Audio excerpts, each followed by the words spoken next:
Sino ba talaga ang makikinabang sa pagkawala ni Maria Catalina Cabral at papaano ito mako-connect natin kay Sara Diskaya at kay Ramil Madriaga? Yan po ang alamin natin. Alam nyo guys, itong si Maria Catalina Cabral, matagal na po yung undersecretary sa DPWH, no? 40 years, no? Kaya alam niya talaga ang mga malalim na sistema dyan, mga korupsyon dyan, lalong-lalo na sa previous administration. At alam naman po natin kung sino ang mga malilikot ang mga isip kapag dating sa mga ganyan, no?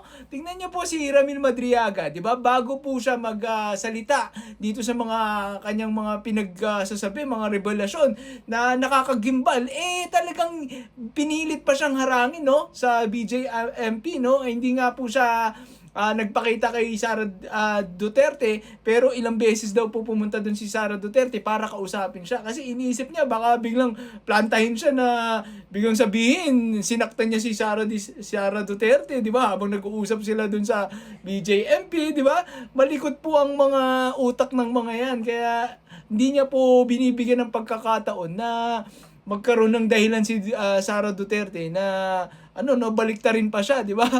Pumunta doon tapos biglang sabihin, self defense lang, ganyan ganyan, di ba? At ito naman po, etong si Maria Catalina Cabral, nakita mo naman, siya po yung nag-confirm na may 51 billion infra project dito si Pulong Duterte, di ba?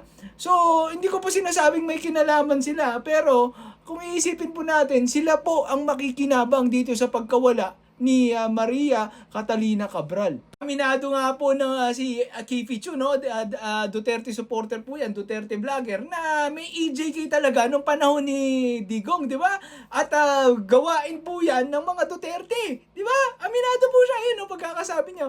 At bigla na lang nahuhulog sa pangin. Baka nga, no? Baka may kinita si Maria Catalina Cabral dun sa rock netting ng Benguet, di ba? Yung, alam mo naman kung kaninong proyekto yun, di ba? Diyan po ay nalilink yan kaila Eric Yap at kay Pulong Duterte. Yan po ang sinasabi. Tanungin natin si Magalong kung gusto nyo. No, yan din po ang binubunyag ni Senator Trillanes, di ba? Di ba doon pa lang may hint na no? Bakit nandun po sa rock netting na project, di ba? Di ba?